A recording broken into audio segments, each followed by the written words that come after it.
आप सभी छात्रों का स्वागत है Subhash study centre YouTube channel पर। और आज के इस वीडियो में मैं लेकर के आया हूं कक्षा 9 के जितने भी विद्यार्थी 2023 वार्षिक परीक्षा की तैयारी कर रहे हैं और उन सभी छात्रों की अब अक्टूबर माह में अर्धवार्षिक परीक्षा होनी है। कौन सी? अर्धवार्षिक, जिसे आप छमाही की परीक्षा भी कह सकते हो। आपकी परीक्षाएं होनी है अर्धवार्षिक परीक्षाएं, और इसीलिए मैं आज के इस वीडियो में लेकर के आया हूं हिंदी विषय का जो अर्धवार्षिक परीक्षा के लिए मॉडल पेपर है। और यह मॉडल पेपर यदि आप तैयार कर लेते हो तो आपके 70 में 70 नंबर बिल्कुल आएंगे, क्योंकि इस मॉडल पेपर के वेरी इंपॉर्टेंट प्रश्न हैं। आप इन सभी प्रश्नों को तैयार कर लीजिए और सेम ऐसा ही पेपर आएगा आपकी अर्धवार्षिक परीक्षा 2022 और 2023 का जो सत्र है। तो अब आपका जो पेपर होगा अर्धवार्षिक परीक्षा का सेम ऐसा ही आएगा। और मैंने वार्षिक परीक्षा के भी मॉडल पेपर प्रोवाइड करा दिए हैं, आप चैनल की प्लेलिस्ट में देख सकते हो, अथवा इस वीडियो के डिस्क्रिप्शन बॉक्स में भी आपको लिंक मिल जाएगी। तो चलिए, पेपर का जो है समय कितना होगा? 3 घंटे 15 मिनट का समय होगा और पेपर का पूर्णांक कितना होगा? 70 अंकों का।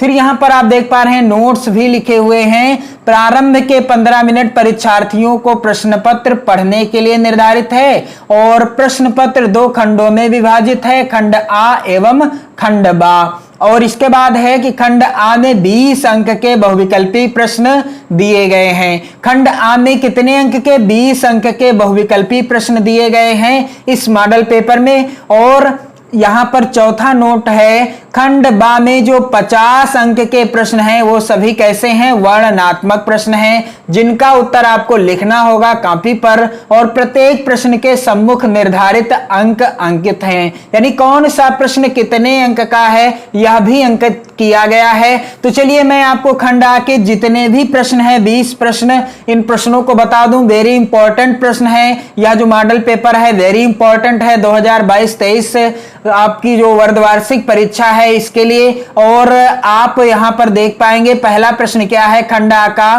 गोदान किसकी रचना है? तो गोदान किसकी रचना है? पहला विकल्प है मुंशी प्रेमचंद, दूसरा विकल्प है जयशंकर प्रसाद, तीसरा है जगदीश चंद्र माथुर और चौथा है देवकी नंदन खत्री। गोदान किसकी रचना है? चलिए, मैं आपको इस मॉडल पेपर के जो 20 प्रश्न हैं इन सभी प्रश्नों का आंसर भी बताता चलूं। तो गोदान किसकी रचना है? मुंशी प्रेमचंद्र जी की रचना है, आप याद जरूर कर लीजिएगा। और यह जो रचना है मुंशी प्रेमचंद्र जी की उपन्यास विधा पर आधारित रचना है। यदि प्रश्न आता है कि गोदान की विधा क्या है, तो यह मुंशी प्रेमचंद्र जी का क्या है? उपन्यास विधा पर आधारित रचना है, यानी मुंशी प्रेमचंद्र जी का उपन्यास है। अगला प्रश्न है, लक्ष्मी का स्वागत एकांकी के रचनाकार हैं। दिए गए विकल्पों में से लक्ष्मी का स्वागत एकांकी के रचनाकार कौन है? पहला विकल्प है उपेंद्र नाथ अस्क, दूसरा विकल्प है डॉक्टर राम कुमार वर्मा, तीसरा विकल्प है सेठ गोविंद दास और चौथा विकल्प है उदय शंकर भट्ट। तो यहां पर राइट आंसर क्या हो जाएगा? लक्ष्मी का स्वागत एकांकी के रचनाकार कौन है? उपेंद्र नाथ अस्क जी। पहला ही विकल्प सही है, उपेंद्र नाथ अस्क जी के द्वारा लक्ष्मी का स्वागत एकांकी लिखी गई है। और अगला वेरी इंपॉर्टेंट प्रश्न है, महावीर प्रसाद द्विवेदी द्वारा संपादित पत्रिका है। पहला विकल्प है प्रदीप, दूसरा विकल्प है इंदु, तीसरा विकल्प है प्रभा और चौथा विकल्प है सरस्वती। तो महावीर प्रसाद द्विवेदी द्वारा संपादित पत्रिका दिए गए विकल्पों में से कौन सी है? यह है सरस्वती। चौथा विकल्प सही है। इस प्रश्न का आंसर जो है चौथा सही हो जाएगा। और सरस्वती पत्रिका का संपादन आचार्य महावीर प्रसाद द्विवेदी जी ने सन 1903 ईस्वी में किया था। तो यहां पर आप ध्यान दीजिएगा, महावीर प्रसाद द्विवेदी लिखा हुआ है। यदि आचार्य महावीर प्रसाद द्विवेदी भी लिखा होता तब भी आंसर यही होता, क्योंकि आचार्य महावीर प्रसाद द्विवेदी इनका पूरा नाम है। तो सरस्वती पत्रिका का संपादन इन्होंने 1903 ईस्वी से किया। मैं आपको इस मॉडल के प्रश्नों का हल बताते हुए अन्य महत्वपूर्ण प्रश्नों को भी बता रहा हूं। तो आप इस वीडियो को शेयर कर दें अपने ज्यादा से ज्यादा मित्रों में, में और 2022 और 2023 की अर्धवार्षिक परीक्षा का यह जो मॉडल पेपर है इसे जरूर तैयार कर लीजिएगा। इसके बाद अगला प्रश्न है इस मॉडल पेपर का, कवि वचन सुधा के संपादक थे। यहां पर पहला विकल्प है बालकृष्ण भट्ट, दूसरा विकल्प है भारतेंद्र हरिश्चंद्र, तीसरा विकल्प है प्रताप नारायण मिश्र और चौथा विकल्प है बद्री नारायण चौधरी प्रेम घन। तो कवि वचन सुधा का संपादन किसने किया था? यह जो पत्रिका थी भारतेंदु हरिश्चंद्र जी के द्वारा संपादित की गई थी। दूसरा विकल्प सही हो जाएगा। अगला है प्रश्न, सरदार पूर्ण सिंह किस युग के लेखक हैं? यहां पर पहला विकल्प है भारतेंदु युग, दूसरा विकल्प है द्विवेदी युग, तीसरा विकल्प है छायावाद युग और चौथा विकल्प है प्रगतिवाद युग। तो सरदार पूर्ण सिंह किस युग के लेखक हैं? द्विवेदी युग के लेखक हैं। आप ध्यान रखिएगा, द्विवेदी युग के लेखक हैं सरदार पूर्ण सिंह जी।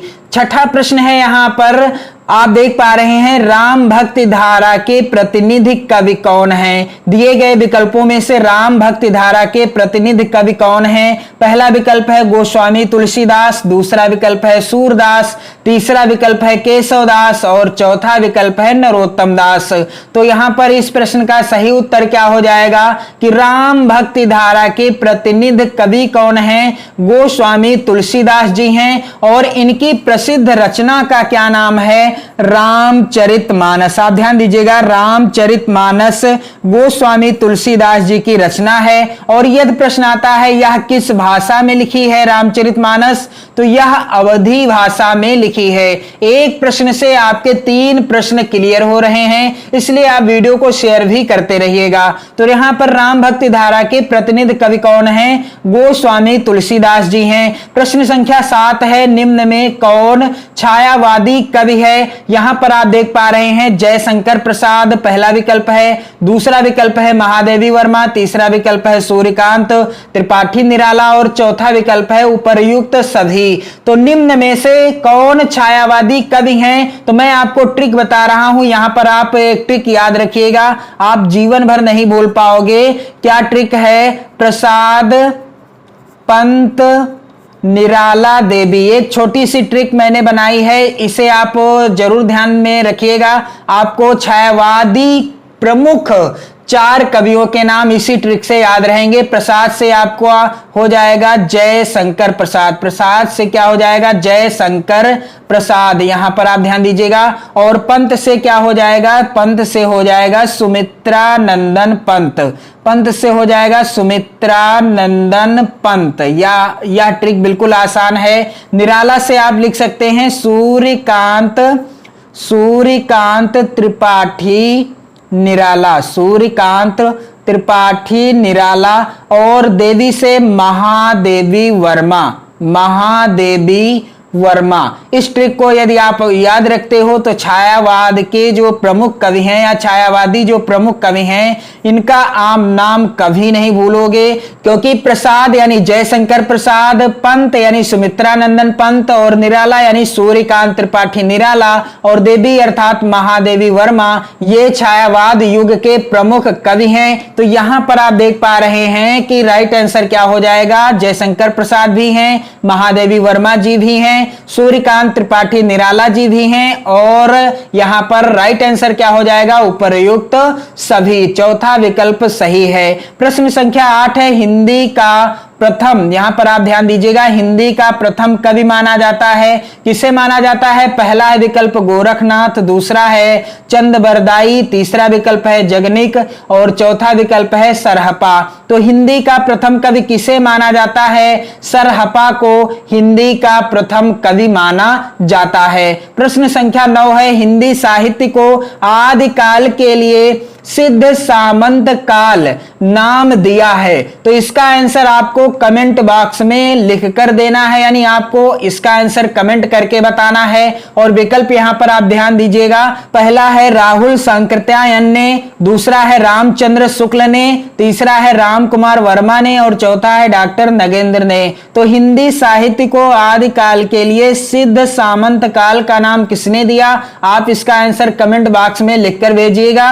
और प्रश्न संख्या 10 है, ज्ञानाश्रयी भक्ति शाखा के प्रतिनिधि कवि हैं। दिए गए विकल्पों में से ज्ञानाश्रयी भक्ति शाखा के प्रतिनिधि कवि कौन हैं? तो यहां पर आप ध्यान दीजिएगा कि पहला विकल्प है तुलसीदास, दूसरा है सूरदास, तीसरा है बिहारी, चौथा है कबीर दास। तो राइट आंसर क्या हो जाएगा कि ज्ञानाश्रयी भक्ति शाखा के प्रतिनिधि कवि कौन हैं? कबीर दास जी हैं। यहां पर ने लिखा हुआ है, ये मिसप्रिंट हुआ है। और प्रश्न संख्या 11 है, श्रृंगार का अस्थाई भाव क्या है? तो जितने भी रस हैं यानी 9 रस प्रमुख रूप से हैं और 9 रसों का मैंने अस्थाई भाव और 9 रसों का नाम याद करने की ट्रिक बताई है वीडियो के माध्यम से।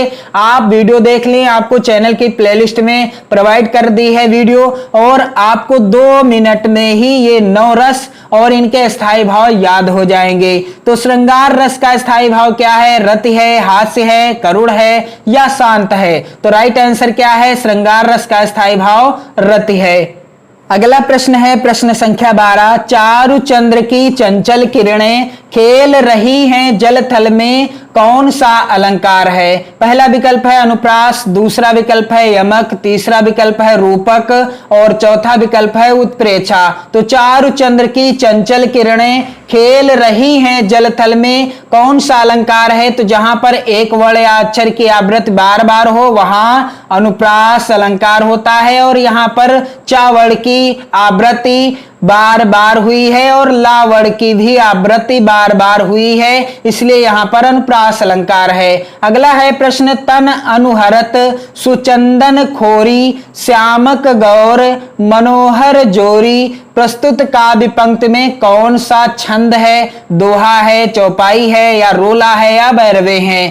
तो चौपाई में क्या होता है, प्रत्येक चरण में 16 मात्राएं होती हैं, इसलिए यहां पर आप ध्यान दीजिएगा, मात्राओं की गणना करने पर 16 मात्राएं निकल कर आएंगी और यहां पर चौपाई छंद है। अगला है प्रश्न, प्रतिदिन में कौन सा समास है? अव्ययी भाव समास है, कर्मधारय है, बहुव्रीहि है या द्वंद्व है? तो प्रतिदिन में कौन सा समास है? राइट आंसर हो जाएगा अव्ययी भाव समास है। अगला है प्रश्न, भाई बहन देवी देवता के मध्य किस विराम चिन्ह का प्रयोग हुआ है? योजक, दूसरा विकल्प है अल्प विराम, तीसरा विकल्प है समता सूचक, चौथा विकल्प है संक्षेप चिन्ह। तो यहां पर भाई बहन और देवी देवता के बीच जो यहां पर चिन्ह लगा है इसे क्या कहते हैं? योजक चिन्ह कहते हैं। पहला विकल्प सही हो जाएगा।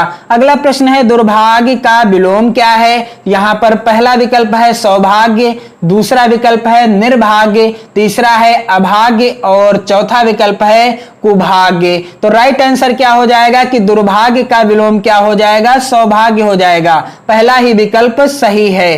प्रश्न संख्या 17 है, यहां पर ग्रह, सदन, गेह किसके पर्यायवाची हैं? पहला विकल्प है रात के, दूसरा है घर के, तीसरा है खेल के और चौथा है नाग के। तो ग्रह, सदन और गेह ये किसके पर्यायवाची हैं? घर के पर्यायवाची हैं। और इसके बाद है स्वागतम में संधि है, यहां पर आप ध्यान दीजिएगा, दीर्घ संधि है, यड़ है, गुण है या वृद्धि है? तो इसका राइट आंसर क्या हो जाएगा? यड़ संधि है। और अगला प्रश्न है, राज्ञः किस विभक्ति एवं वचन का रूप है? तो यहां पर आप देख पा रहे हैं 4 विकल्प दिए गए हैं। पहला है द्वितीय विभक्ति बहुवचन, दूसरा है सप्तमी विभक्ति द्विवचन, तीसरा है चतुर्थी विभक्ति एकवचन और चौथा है षष्ठी विभक्ति बहुवचन। तो राइट आंसर क्या हो जाएगा कि राज्ञः किस विभक्ति एवं वचन का रूप है? इसका राइट आंसर हो जाएगा यहां पर चौथा, षष्ठी विभक्ति बहुवचन। और 20 नंबर का प्रश्न यानी 20 नंबर वाला प्रश्न है, गच्छन्तु रूप किस लकार का है? लट लकार का, लट लकार का, लोट लकार का या विधिलिंग लकार का? तो यहां पर आप देख पाएंगे इसका राइट आंसर हो जाएगा लोट लकार का। तो जितने भी खंड आ में 20 प्रश्न पूछे गए हैं इस मॉडल पेपर में, मैंने सभी को आपको सॉल्व करा दिया है, आंसर बता दिया है। और इसके बाद यहां पर खंड बा जिसमें 50 अंक के, कितने 50 अंक के प्रश्न पूछे जाएंगे वर्णनात्मक, जिनका आपको आंसर लिखना है। तो यहां पर प्रश्न संख्या 21 यहां पर देख लीजिए, वेरी इंपॉर्टेंट, निम्नलिखित गद्यांश पर आधारित प्रश्नों के उत्तर दीजिए। यहां पर आप देख पा रहे हैं 21 का और 21 खा दो गद्यांश दिए गए हैं। आपको किसी एक गद्यांश के नीचे दिए गए प्रश्नों का उत्तर देना होगा। यहां पर पहला गद्यांश क्या है, आज उस दिन की बात याद करके मुझे जितनी ग्लानि हो रही है उसे प्रकट नहीं कर सकता, मैं उसे खोज निकालूंगा और पैरों पर गिरकर अपना अपराध क्षमा कराऊंगा। और यहां पर देख पा रहे हैं इस गद्यांश का पहला प्रश्न है, उपर्युक्त गद्य खंड का पाठ तथा लेखक का नाम लिखिए। दूसरा है रेखांकित गद्यांश की व्याख्या कीजिए और तीसरा है ग्लानि किसको हो रही है। तो आप ध्यान दीजिएगा कि ये 3 प्रश्न पूछे गए हैं और इसके लिए आपको 6 नंबर मिल रहे हैं, यानी प्रत्येक प्रश्न कितने अंक का है, 2-2 नंबर का है, यानी 2 नंबर का प्रत्येक प्रश्न है और आपको किसी एक गद्यांश के नीचे दिए गए प्रश्नों का ही उत्तर देना होगा। इसके बाद प्रश्न संख्या यहां पर आप देख पा रहे हैं 22, प्रश्न संख्या 22 जो कि इस प्रकार से है, निम्नलिखित पद्यांश पर आधारित प्रश्नों के उत्तर दीजिए। तो यहां पर भी 2 पद्यांश पूछे जाएंगे और आपको किसी एक पद्यांश के नीचे दिए गए प्रश्नों का उत्तर देना होगा, जिसके लिए आपको 6 नंबर मिलेंगे, यानी प्रश्न कितने होंगे, 3 होंगे। प्रत्येक प्रश्न 2 अंक का होगा, यानी कुल आपको 6 नंबर यहां से मिल जाएंगे। पहला पद्यांश है, पायो जी मैं तो राम रतन धन पायो, वस्तु अमोलक दी मेरे सतगुर, कृपा कर अपनायो। पहले क्या होता था कि पहले पद्यांश आता था, उसकी आपको संदर्भ सहित व्याख्या और काव्यगत सौंदर्य लिखना होता था, लेकिन अब क्या हो रहा है कि पद्यांश आता है और उसके नीचे यहां पर आप देख लीजिए 3 प्रश्न आते हैं। यहां पर आप देख पा रहे हैं 3 प्रश्न आए हैं इस पद्यांश के नीचे। पहला है, मीरा ने किस संपदा को प्राप्त कर लिया है। दूसरा है, कौन सी पूंजी खर्च करने पर भी कम नहीं होती और ना इसे चोर ही चुरा सकता है। तीसरा प्रश्न है, मीरा ने किस सागर को पार कर लिया है। और यहां पर दूसरा पद्यांश है, बिखेर देती वसुंधरा मोती सबके सोने पर, रवि बटोर लेता है उनको सदा सवेरा होने पर, और विराम दायनी अपनी संध्या को दे जाता है, शून्य श्याम तनु जिससे उसका नया रूप झलकाता है। और इस पद्यांश के भी नीचे 3 प्रश्न हैं। आपको किसी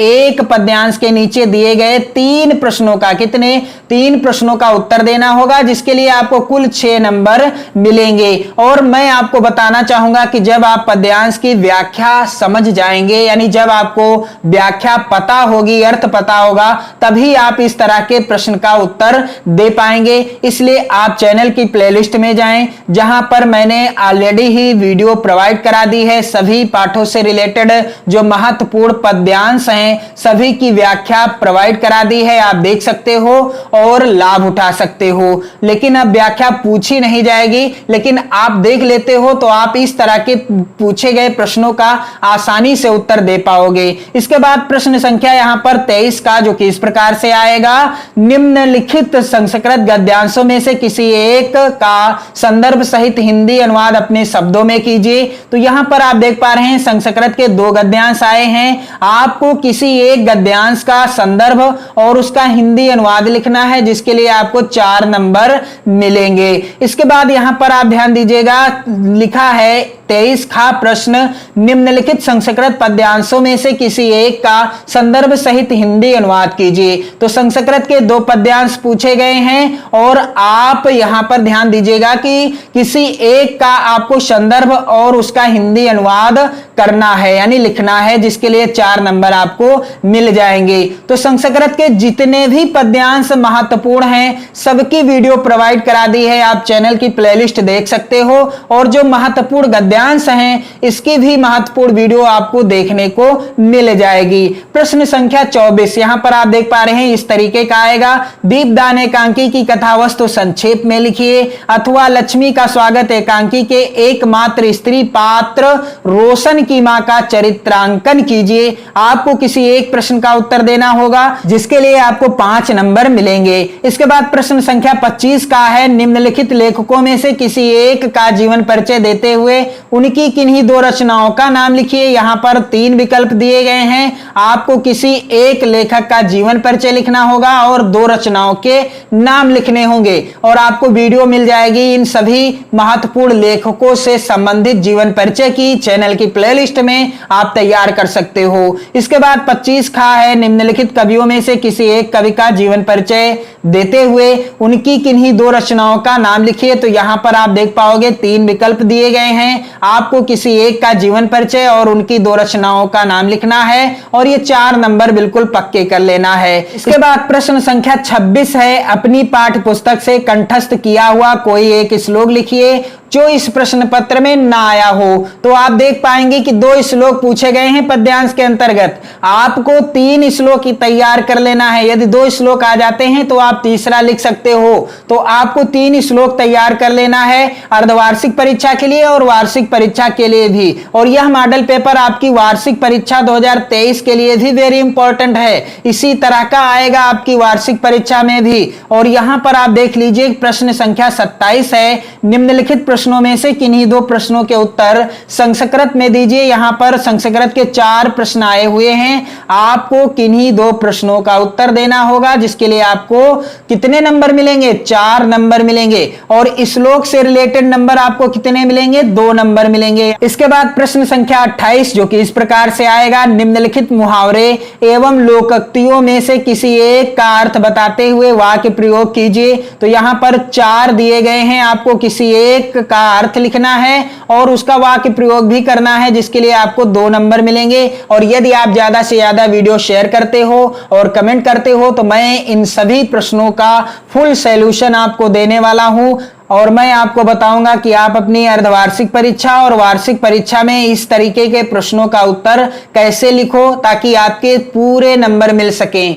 इसके बाद प्रश्न संख्या 29 है, निम्नलिखित में से किन्हीं 2 वाक्यों का संस्कृत में अनुवाद कीजिए। तो यहां पर आप देख पा रहे हैं 5 वाक्य दिए गए हैं। आपको किन्हीं 2 वाक्यों का संस्कृत में अनुवाद करना है जिसके लिए आपको 4 नंबर मिल जाएंगे। इसके बाद प्रश्न संख्या 30 है, छात्रवृत्ति के लिए विद्यालय के प्रधानाचार्य को एक पत्र लिखिए अथवा अस्वस्थ होने के कारण अवकाश हेतु प्रधानाचार्य को प्रार्थना पत्र लिखिए।